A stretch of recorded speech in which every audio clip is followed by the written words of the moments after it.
Olá, queridos. Deus abençoe você, sua vida, sua família. Esse amigo que vos fala, Pastor Sérgio. E eu quero mais uma vez compartilhar com você mais uma breve palavra de Deus. Convido você para orar comigo. Deus bendito, em nome de Jesus, abençoe este momento de reflexão. Peço a tua bênção para que o teu povo, essa mulher, esse homem, esse jovem, essa criança, possa compreender, à luz da tua palavra, o que estaremos aqui trazendo para a edificação dessa pessoa. Você pode dizer amém? Graças a Deus.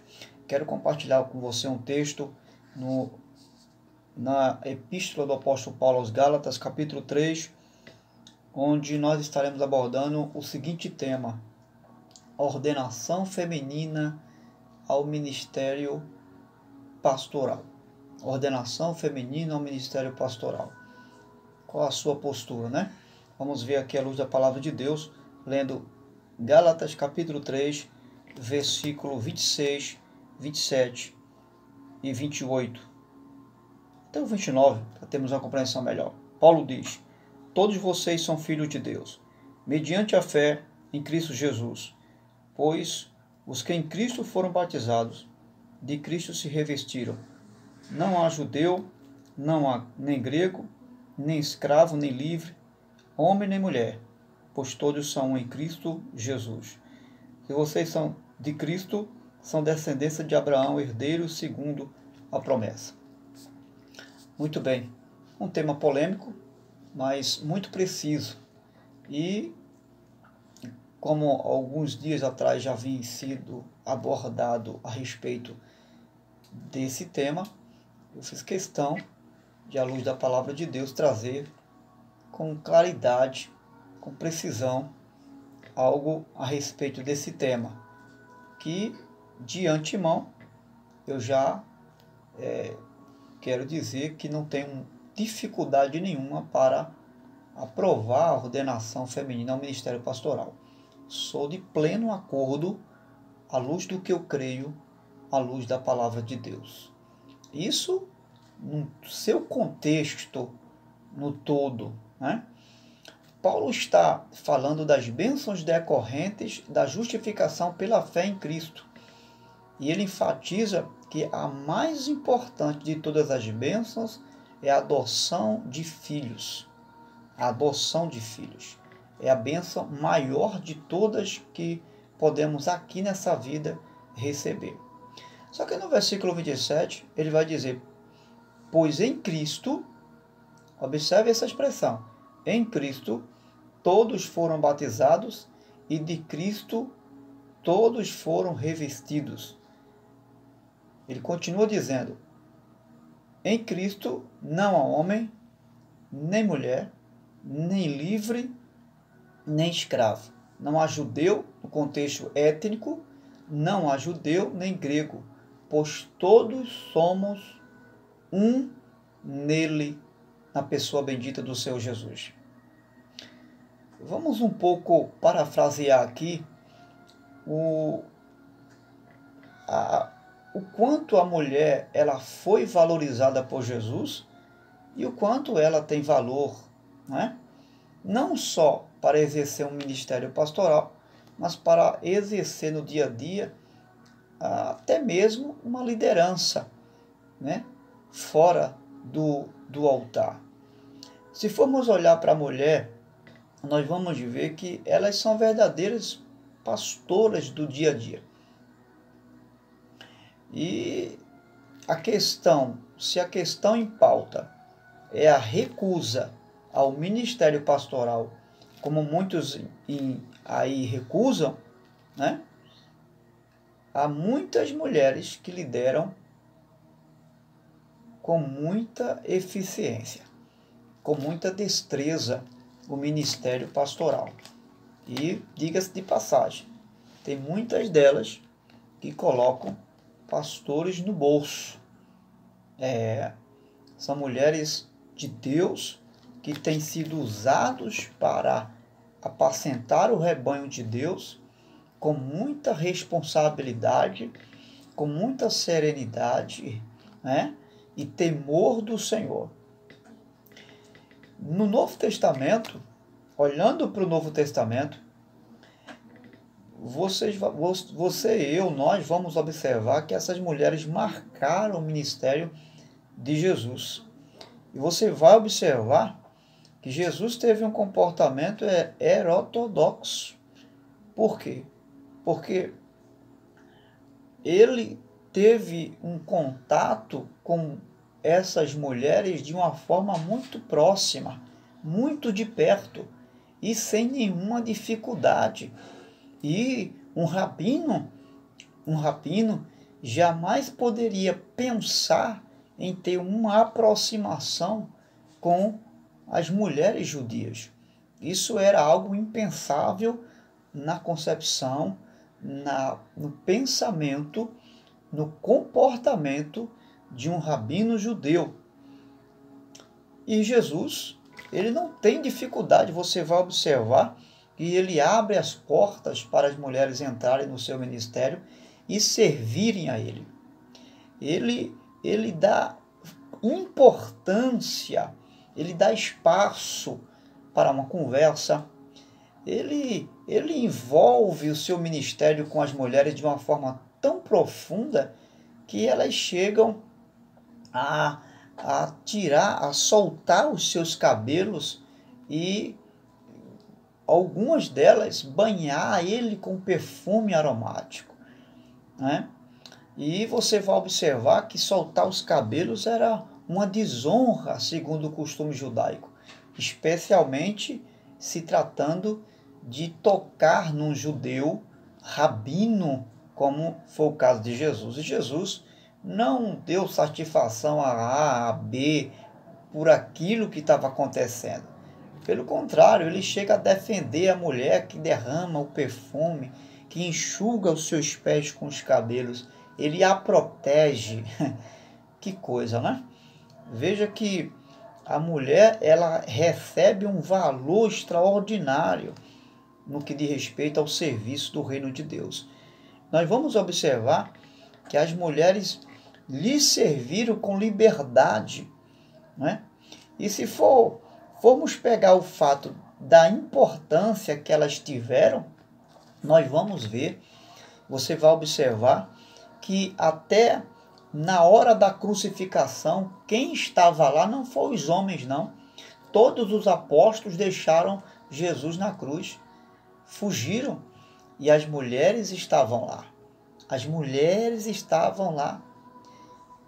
A primeira pessoa ocular na ressurreição de Jesus foi Maria Madalena. As mulheres novamente estavam lá, presenciando a ressurreição de Jesus.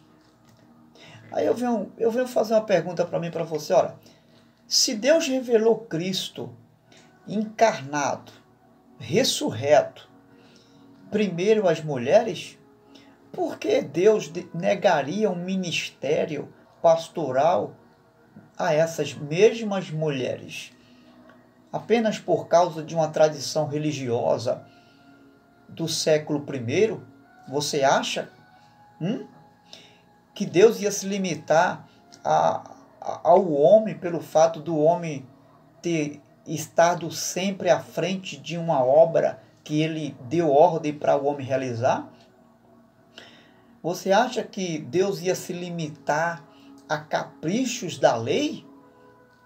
Tampouco a dogmas e costumes dos homens do século I?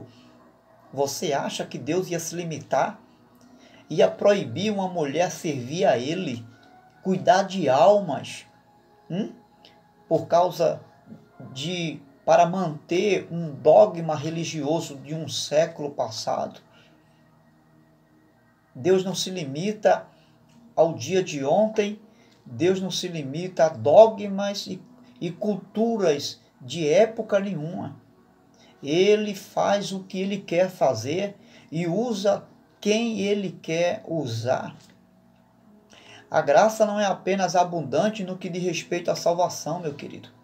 Não, a graça é abundante no que diz respeito ao serviço do reino. E Deus não está preso à masculinidade, a um pressuposto de posição masculina.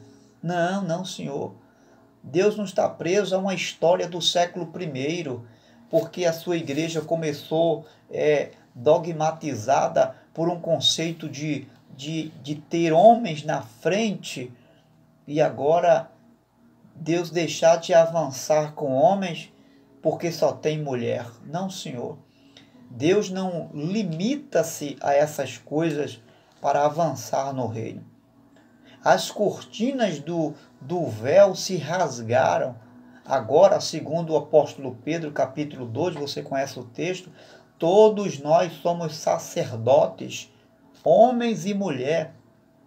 A Bíblia não está falando de homem no sentido geração de homens, não. Geração homem e mulher. Todos somos sacerdotes do Senhor. E isso só havia nos tempos de Jesus e de Paulo. Nesse período, e por mais aberto que Paulo fosse em relação à sua mente, em relação ao Evangelho, Paulo era sempre condicionado e limitado à cultura daquela época. Embora Paulo, em muitos momentos, a exemplo do texto que nós lemos, quando ele vai falar no começo do texto, do capítulo 3, versículo 26, ele vai dizer: em Cristo não há homem, não há mulher, não há livre, não há nada disso. Em Cristo não tem diferença de livre, de escravo, de judeu, de grego, de homem, de mulher. Não. Em Cristo nós somos um. O homem serve, a mulher também serve, o livre serve, o escravo serve do mesmo jeito. O judeu senta na mesa do judeu e o grego, o gentio, senta também na mesa para servir o seu senhor do mesmo jeito. O homem serve, a mulher também serve. É isso que Paulo está falando. Você precisa ter essa compreensão. Então, Paulo, ele se limita e ele é condicionado a uma cultura da sua época. E não só ele, mas Jesus também, de certa forma, ele foi condicionado à cultura da sua época. E por que Paulo limita as mulheres para realizar algumas atividades na igreja? E é justamente para que não desse escândalo por conta da cultura religiosa do seu tempo. Paulo queria minimizar a extravagância da falta de compreensão dos judeus. Paulo queria amenizar o escândalo. Então, o que é que ele diz? Ele começa a colocar regras. Ele começa a colocar algumas regras. Ele começa a colocar a regra dos homens, princípios para as mulheres, dos livres, coloca a regra para os escravos, enfim. Ele vai colocando alguns princípios, mas não por causa da graça, mas por causa do costume, da cultura, que os judeus ainda estavam presos a isso. Então, se Paulo chega simplesmente dizendo e colocando como ditadura tudo aquilo que ele pensava em relação à graça, o evangelho ia se escandalizar mais ainda. Então Paulo minimiza, Paulo é flexível com os judeus, com os gentios, e ele vai esclarecendo aos poucos essa verdade que com muita dificuldade você vai observar que os judeus recebem os gentios, recebem os pagãos com muita dificuldade. Até mesmo o próprio apóstolo Pedro, ele vai aceitar com dificuldade a presença dos judeus por causa da circuncisão que não tinham feito. Então é muito importante você entender a cultura, você entender qual é o período que a igreja está vivendo naquela época, para não dar liberdade às mulheres de fazer isso ou de deixar de fazer aquilo outro. Em Gálatas capítulo 3, versículo 26 e 28, veja o que ele diz: em Cristo não há homem e não há mulher, como também não há diferença em etnia de judeus e nem de bárbaro. Todos em Cristo somos um. Depois que Paulo fala isso, ele vai dá as instruções que os judeus precisam em relação à postura religiosa deles. Mas não que Paulo estava fazendo divisão, separação para isso ou para aquilo outro. E ele dá aquelas instruções por causa da cultura e os dogmas religiosos do seu tempo. Só que no início você vai dizer que ele diz: em Cristo não há distinção. Mas como vocês vivem na religião, vocês estão presos a uma cultura que mexe com a moral de vocês, então eu vou colocar algumas regras aqui. Olha, a mulher faz isso, os homens não. Os homens fazem isso, a mulher não. Entendeu agora por que Paulo faz distinção? Mas não porque há distinção, por causa da cultura da sua época.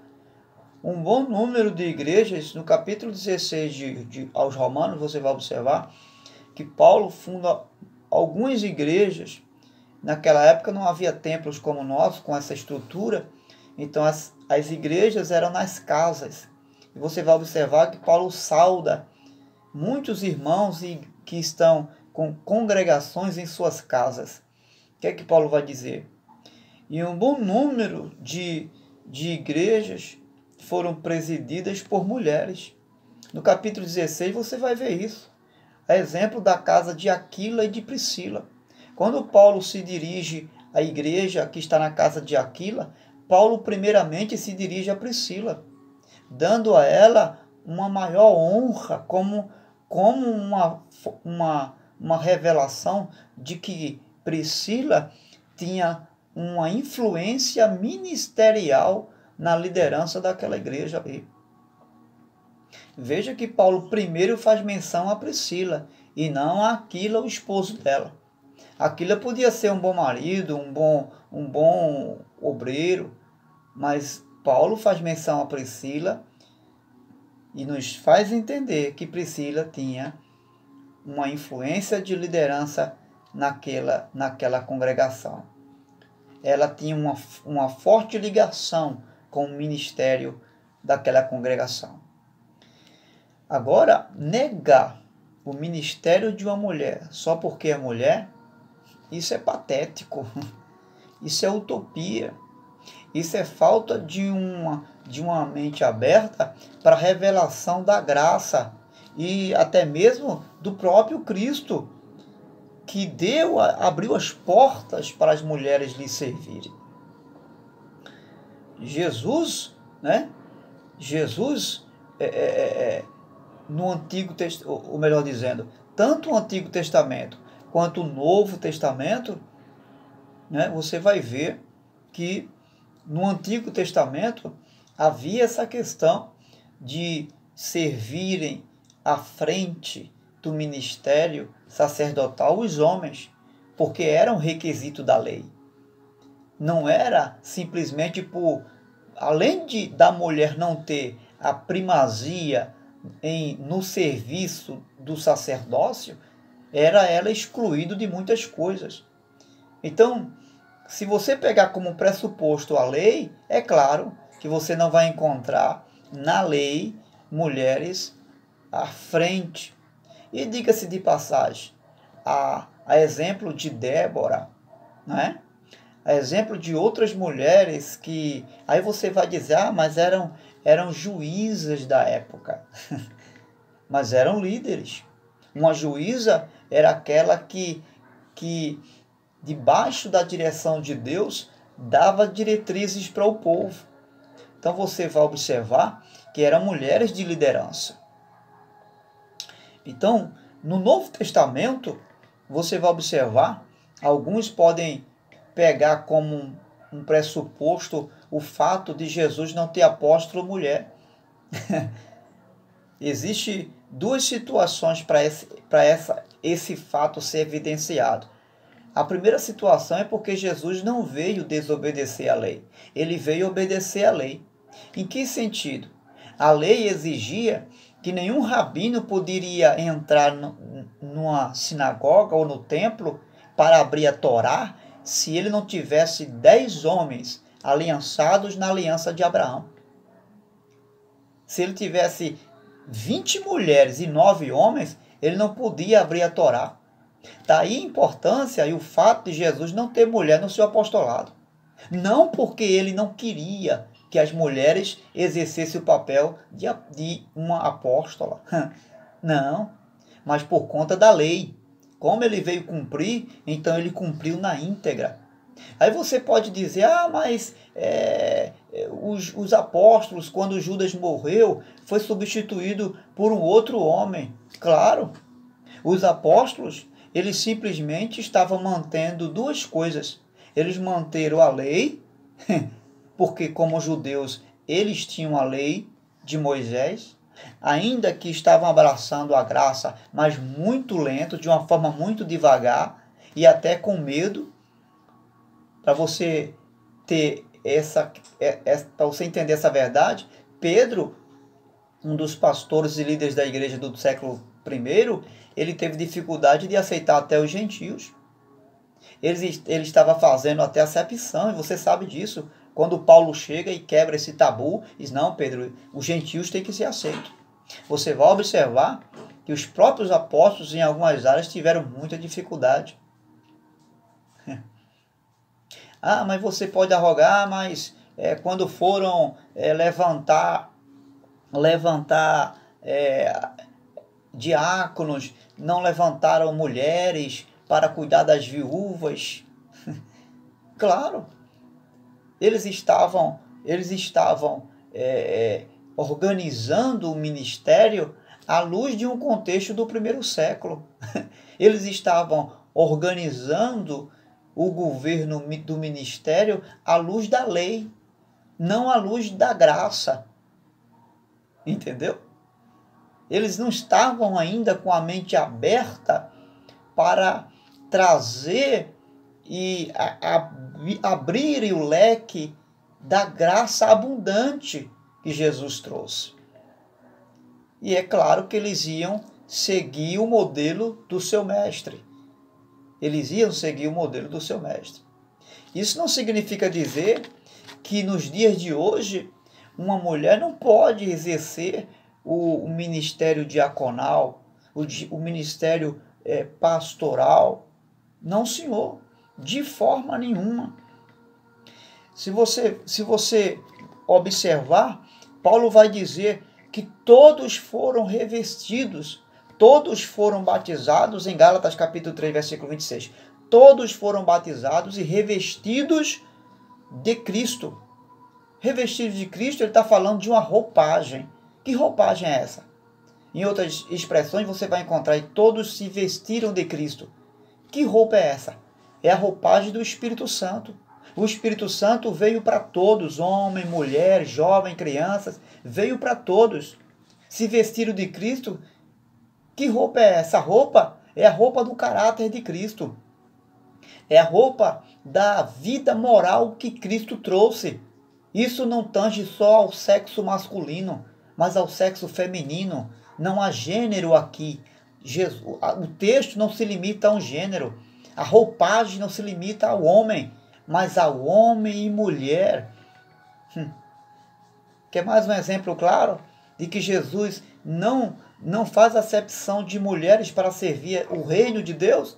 Marcos capítulo 9, versículo 38, os discípulos vê alguém expulsando o demônio, libertando uma pessoa, e diz, Senhor, aquela pessoa ali não está em nosso meio. Repreendo ele, Jesus disse, deixe fazer a minha obra, porque quem não é contra mim, é por mim. Entende agora? Se você vê uma mulher fazendo a obra de Deus, você vai dizer você vai julgá-la dizendo que ela não está no reino de Deus? Ou que está fazendo a coisa certa? Não está fazendo a coisa certa, está fazendo a coisa errada? O que Jesus diria no seu lugar?